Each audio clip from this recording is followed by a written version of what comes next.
6.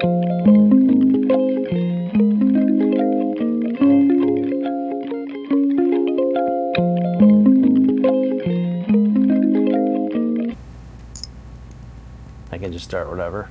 Okay. I'm still not sure what I'm going to say, but I'll just try my best. Hello, everyone. Welcome to Chase Bliss headquarters. Just a normal Saturday over here. I'm interrupting the blooper reel today for a very important announcement. We are doing a Kickstarter for Blooper. Now, normally this is the point. Griffin, you're not supposed to. That's bright. Can you turn it down a little bit? No. Normally in a company's this is the spot where a normal company would walk into the bank and say, "Hey, Mr. Loan Guy, I need some money to fund my business, but we're not really like a normal company, and so we're gonna do it this way." There's a couple reasons for this. One, just give me 1 second, camera.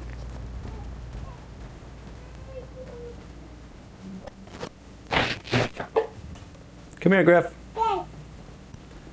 Griffin, I would appreciate it if you could turn that light down a little bit. All right, so we're also developing this product here, as you may or may not be aware. Yeah? Oh, yeah. That's Mark. He's doing a lot of work on Blooper. This product here, Griffin, show him, is also something that you guys have been interested in, and this is going to be a normal release, no Kickstarter or anything like that. But developing these two products at the same time is kind of insane. So and we don't want to slow down, right, Mark? No, we don't. We just want to keep making faster. Let's go faster. And this really feels like an appropriate project to do crowdfunding on because we've gotten so many of the ideas and feedback from you guys specifically. I need a blooper to like show in my hand rather than this. Sorry about that. Rather than this thing that this isn't the Kickstarter, so I'm just going to stop talking about that. But we're working on it, and it's new everything, new hardware, so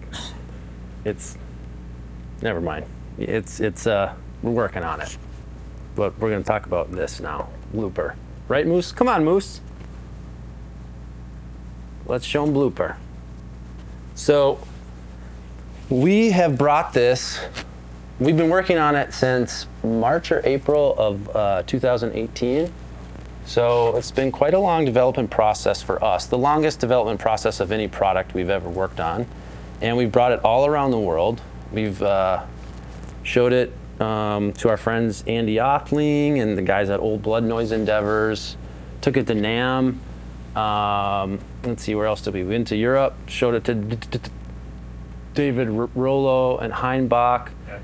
And, oh yeah, Evan Weiss in Chicago. And also Paul Davids, the YouTube phenom, Paul Davids himself. Paul Davids. Heinbach, we showed it to. Boris from Jogging House. I think your mic is kind of rubbing on your chest hair. Uh-oh. Has it been doing it a lot or just recently? It's like salvageable. Okay. Oh, Griffey. Yeah, that's my mic. I think those are all the people we've shown this to. Right, Knobs? Sounds about right. Okay. And we're even getting help from our friend Tom, who has extremely wonderful taste when it comes to things and writing algorithms. So we're trying to make a really cool thing for you guys. And because it's been such a, I don't know, I mean, I want to say journey, but that feels so cliche. But it feels like it has been a journey that, Moose, come here. Come here, Moose. Come here, Moose. a journey that, come on. Whoa. Here, I got a cow. Come see it. A journey that you guys have all been along the ride with us. And so, the other thing is that we're actually really confident about it now. Like, it's been a lot of hard work, and there's been ups and downs along the way, because we're doing stuff that we've never done before, which is crazy. But now we're feeling like it's getting there, and we feel like we feel really confident that we're going to be able to. Is this okay with him? Oh yeah. It's okay, that's great. We're feeling really confident that we're going to be able to release this in 2019. So we're starting the Kickstarter, and we're going to deliver this to you guys before Christmas.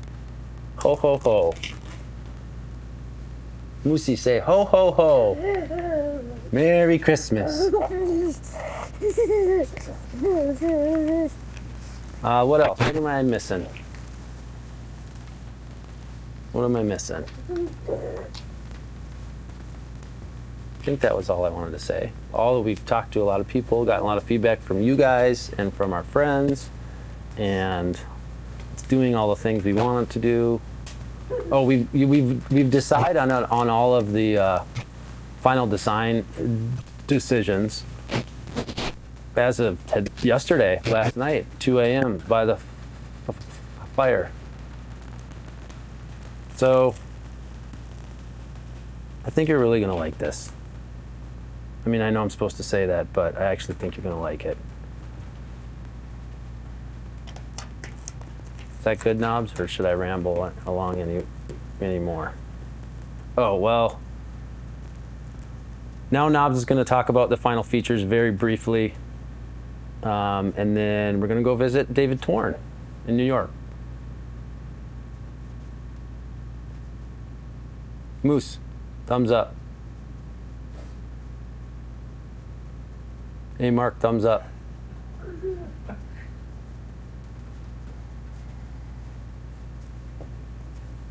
Good. Okay, so you've heard from Joel and Moose. Blooper is almost done. We're just about there. New enclosure, new attitude. Today's going to be really extra strange. I'm in the final stages of writing a book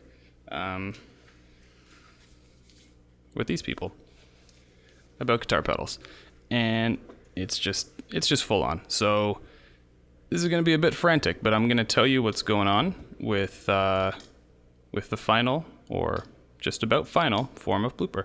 A couple new features I want to show you, tell you why the enclosure's different. I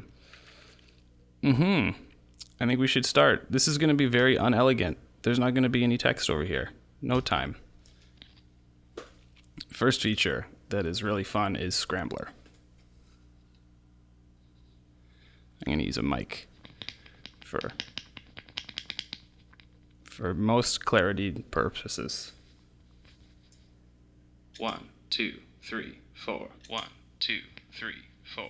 1, 2, 3. So 4, 1, what Scrambler does. 4, 1, 2, 3. Stop it. So what Scrambler does is it rearranges your loop into a pattern that can be random or not random. Observe.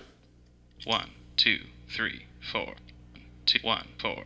2, 1, 2, 1, 4. 2, 1, 2, 1, 4.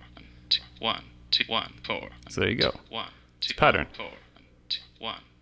At noon, nothing will happen. Going counterclockwise will be random, with increasingly more jumping around. Going clockwise will be ordered and consistent like this, increasingly more activity.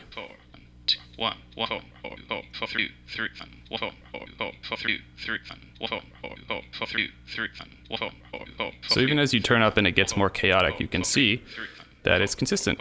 And even at full thingy, which is pretty wild, it's a pattern.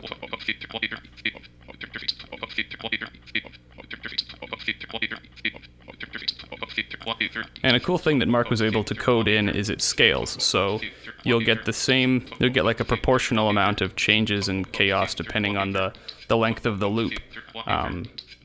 Yeah.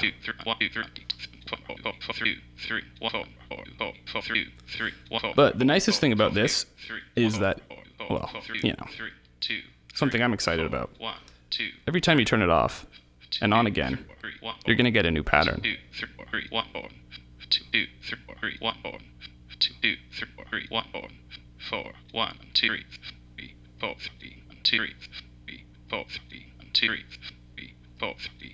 So basically, each time you turn the Scrambler modifier on, it gives you a new list of landing points that the playhead jumps around to, giving you a new pattern. So, you know, you turn it on, you see what you get.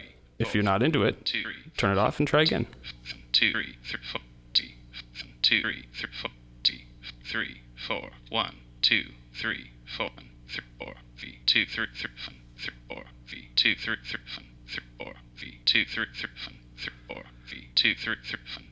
It's pretty cool. It's my favorite modifier. We need to fix up the knob taper, but otherwise it's just about where it should be.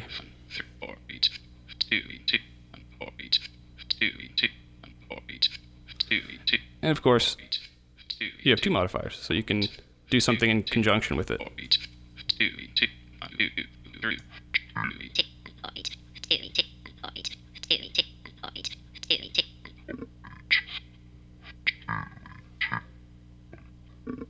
Perfect.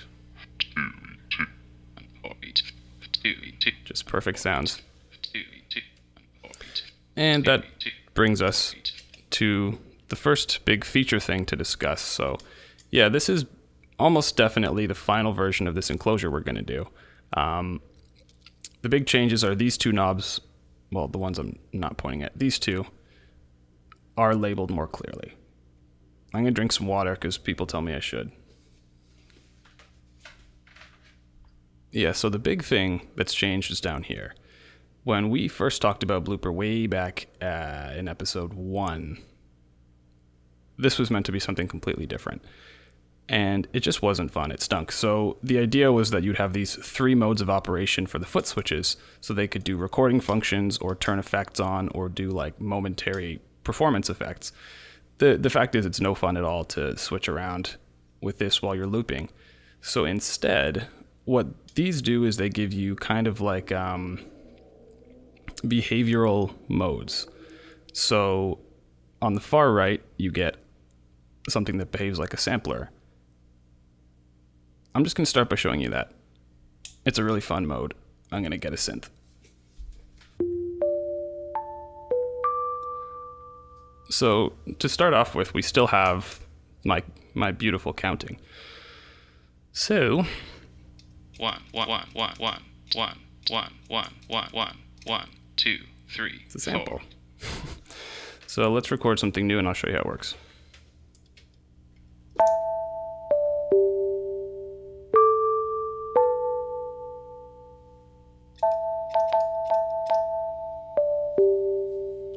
So what you're going to get is a one-shot playthrough of your loop, like a sample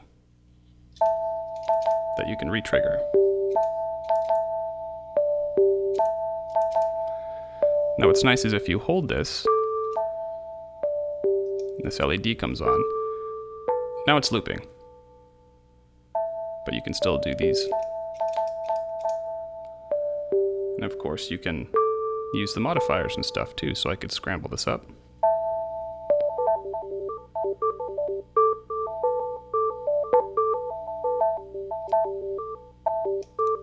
And you could do that while it's doing more of the one-shot thing too. So let's record another one. Now, what's important is this is kind of meant to be fast and performance-y. So whenever you press this button, it's going to immediately start recording. So all of the playing is handled with the right foot switch in this mode.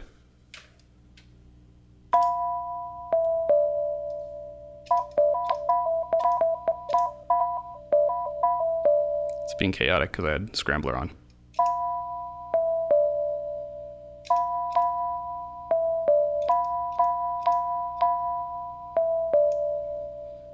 Loop mode's on. So it's cool to be able to apply modifiers while you fire the samples off. Just turn that on, and now my little, Rhodes style piano thing is just going to be a glitchy mess.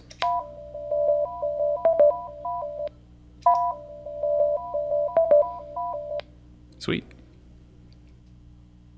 Sampler is really kind of its own little world. The other two have the exact same control scheme. The one in the middle is the main mode we've been talking about this whole time, where you can record effects like all of these, both the modifiers and stability, you can record those like overdubs.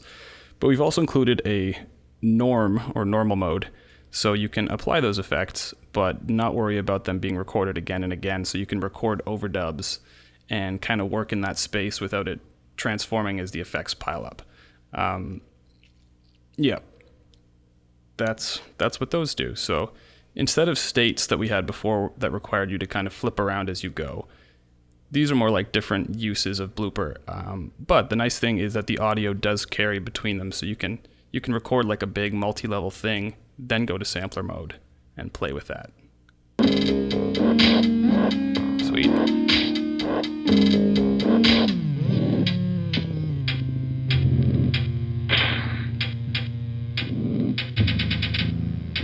Look at this. First edition Blooper, this is the actual unit we took to NAMM. So, yeah, no buttons. Probably a bunch of dumb dip switch stuff. Not in focus. Doesn't matter. Dumb. Bad. Unit 2. I took the buttons out. That's what we've been using up to this point. They're pretty similar, but we still have states in here. Boo. And these aren't labeled great. There is one thing to draw your attention to. This feature, this cross feature, this mix feature, we took that out because I didn't want this knob to have two different functions, and the other one was better.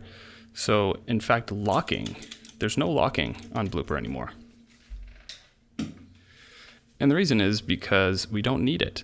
Again, we just got rid of it. So locking is something that I've become used to using with my loopers, so I wanted it in here. But I realized that with our control interface and how things are done, you're not going to accidentally delete a loop. To delete a loop with this, you push both foot switches, and it's gone. That doesn't happen by accident. So there's no locking. This knob has one consistent function. This is good. It might sound like a bummer from afar, but it is good. Dip switches. So you have all your normal ramping stuff, and you also have a lot of functions related to that. Bounce is going to make your ramping work like modulation.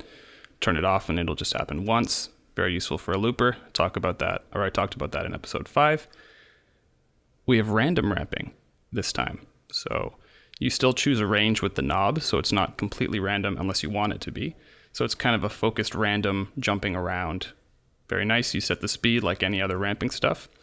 There's a wiggle mode, which is a contained form of ramping that's more like little modulations instead of the whole sweep. There's a dry kill function, useful for studio work. There is a CV clock, so the CV input on the side normally would be able to use or modulate the parameters, the knobs. Instead, you can use it to sync to a clock. Very nice. You can set the default behavior of the looper, so after you record your first loop, does it go into play or overdub? You can switch the bank of either of your modifiers to be the same as the other bank, so you can get a duplicate of any modifier that you want for the time being. We might add more modifiers later. We may not. That's another important change, is we were going to make a whole pile of modifiers.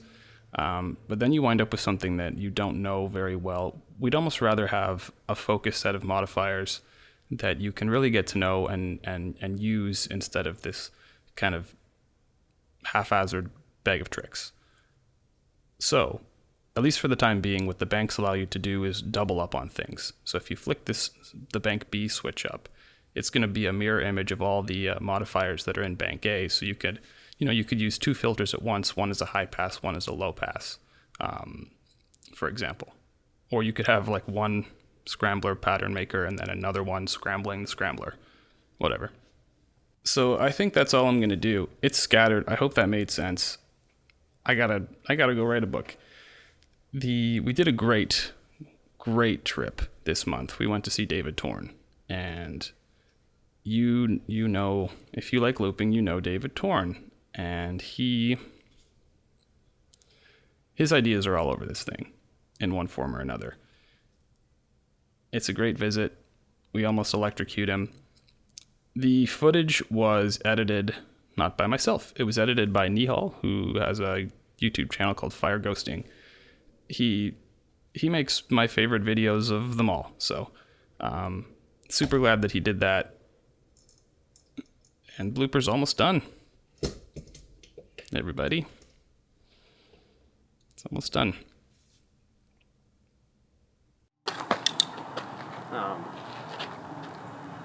This is David's neighbor's house. This is where me and Knobs are staying.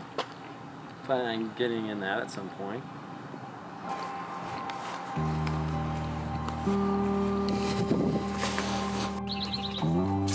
David Turin.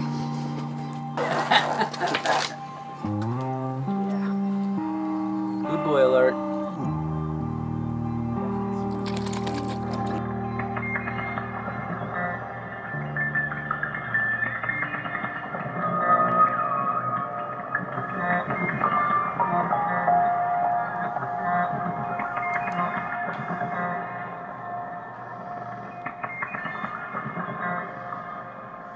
This idea in the mood that you're responding to something. I'm sure it's the same thing in the blooper, that even if you don't understand what a function is, you have enough controls for you to be able to move it while you're playing. Something that the idea of static looping, people who do only that are not generally so responsive to that momentary interaction with the thing. But to me, it's just like playing an instrument.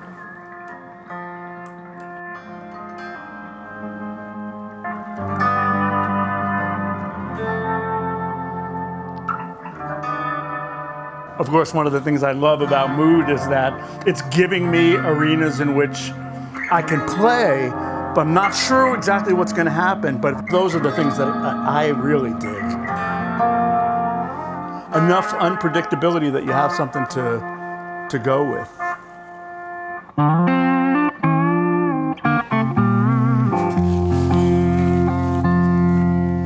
Some records I won't talk about because I don't like them. Something happened to me maybe 15 years ago where I realized it didn't matter to me if I liked it that much or not. It's how I felt about the process. And the real critical thing was, do I respect the results? That's where I go, from my own records, for other people's records. And that's really what kicks it for me.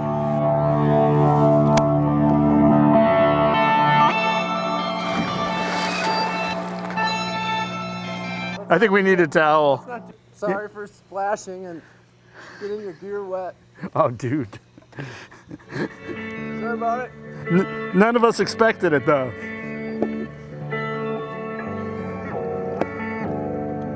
Okay. Bloop me.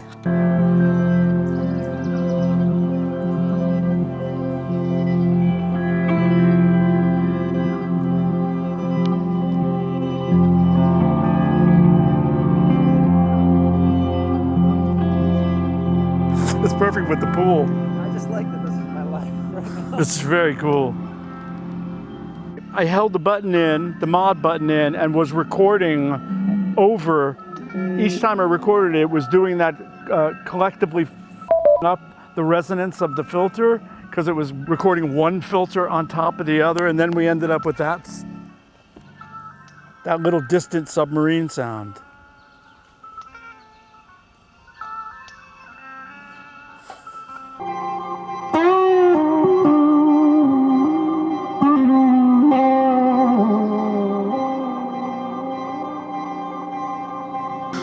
Oh man, getting the handle on this. You can even do things like this. So this one here. And you have the choice to do that at any point in time with the modifier. Yeah. That is killing, dude. I'm blown away by that. Is everything working? Hell no.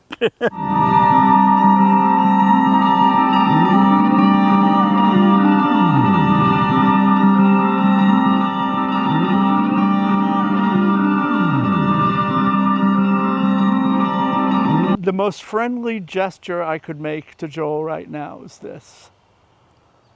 You dude. Thank you.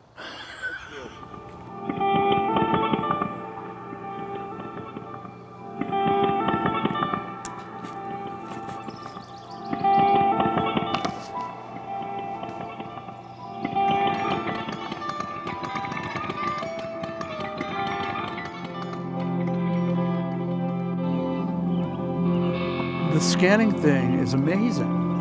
And I'm just lucky. but it's totally happening, and it really, like I was saying, to me it sits inside of that area of time where I thought a lot about windowing samples, being able to get in there, find stuff. I see it there. I know you're not done with it, but I see what you're seeing. Mussels. Do you like mussels? Oh, now you're speaking our language. Do you like mussels? We do. Dude, this guy's mussels. Killing. And you can get them hot too. I